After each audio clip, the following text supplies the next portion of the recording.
So I'm Sarah Augustine. I'm the oral history coordinator and I assist with the archives here at Whitesbog. Hello, I'm Paulie Wenger, and I am also an intern here, and I also help out at the general store on Saturdays.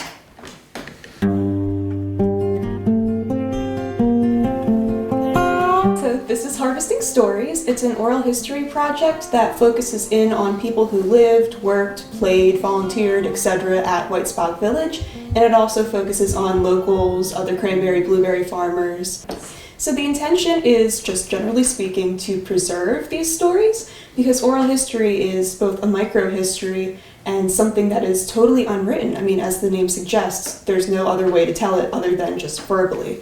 So you're capturing those like living room stories, the dinner table stories for the future generations, and we're going to be posting them. We are already posting them on YouTube, and we'll show them like in the general store or in the barrel factory for events and that type of thing.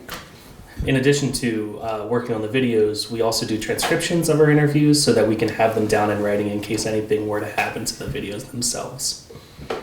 So for our grant round, that was 2020 to 2021, February to January, we collected 20 interviews in total. And before that, we had previous rounds in 2018, and I think we collected about 10 interviews in that one. And then there were other iterations of it, like way earlier in the Trust's history. And we are still interviewing, we are still coordinating interviews, and we plan to keep doing it until we run out of people, which will probably never happen. Even every Saturday when we have our general store open and these kinds of events, we often have people who come up to us and say, so-and-so lived here, they're my aunt and uncle, a family member, and they'll be talking about living here, so we'll get in contact with them. So there's so much out there, so much to record and capture to preserve the history here that we don't know if it'll ever be over. So far the feedback has been so overwhelmingly fantastic for us to hear, because a lot of these stories deal with buildings and objects and places that are still here today, and it is just so neat to hear people talk about these places and then be able to see them preserved and still around today, which is just fantastic. And I think that normal people who didn't necessarily grow up here or just live here, they really enjoy it too. Every story to me is perfect. We need it. I love it. But there was one story that nobody had told me about, nobody had told anyone else about pretty much, and that's that the village was segregated at one point. So one of my favorite stories was with Jim Jefferson, and he grew up here in the village until, I think, 1952. And we interviewed him twice, both in the 2018 iteration and the most recent one, I think it was September 2020. And he talked about how the village was segregated at one point. So in his early days and years as a young person here, he lived in Rome, which was one of our satellite villages, and that is where primarily African American workers would have lived. And then there was also Florence, where primarily Italian immigrant workers would have lived. And then obviously the village proper would have been more of like the locals, the superintendent, people like that. And he also brought up having Christmas and recreation in the barrel factory. Now that's like a designated workspace. However, you can still see like little shuffleboard things on the floorboards, and he talked about having a basketball court in there. So it was not only for building all the barrels for the cranberries and blueberries, it was also there as a place for people to just gather and spend their time when they were not working.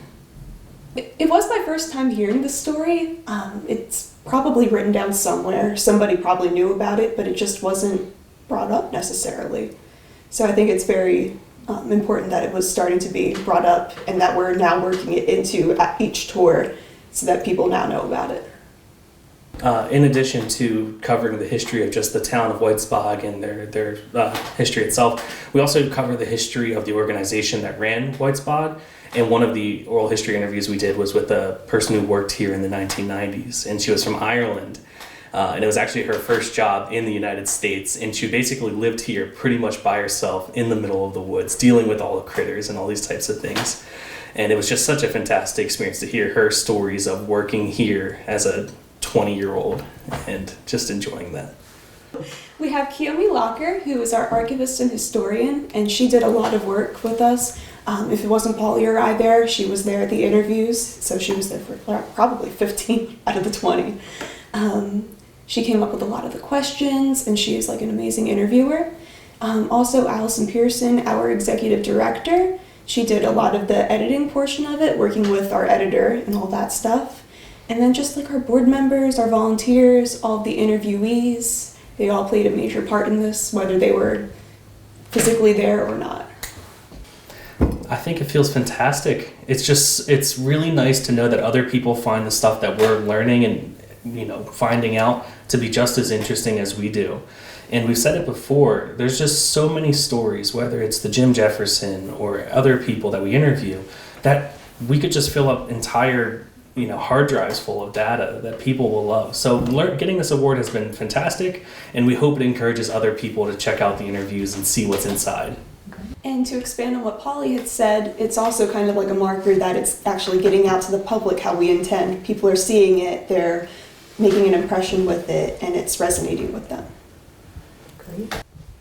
So if someone wants to be interviewed and we either haven't made contact with them or they haven't been notified yet, they can email us at whitesbogpreservationarchives@gmail.com and we will coordinate something as soon as possible. Yes, please, folks, if you have great stories and fun things to talk about and you love Whitesbog and you know things that you think we don't, please come tell us about it. It would be so great to learn everything we can about Whitesbog. Visit our website for more information on Whitesbog and how to get in contact with us.